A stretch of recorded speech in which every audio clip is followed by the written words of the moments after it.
શ્રીલ પ્રભુપાદ કહે છે ભાગ 112 યોગાભ્યાસ ભૌતિક સુખ સુવિધા માટે કરવામાં આવતું નથી. તેનો હેતુ દુનિયાથી અલગતા પ્રાપ્ત કરવાનો છે. ભગવદ્ ગીતા અનુસાર જે કોઈ તેના દ્વારા સ્વાસ્થ્ય લાભ અથવા ભૌતિક સિદ્ધિઓ શોધે છે તે યોગી નથી.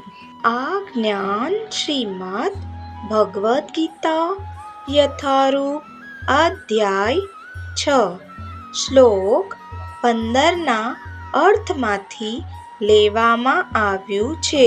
श्री वृंदावन के इस पावन धाम से आपका सर्वदेव दास। Hare Krishna, Krishna Krishna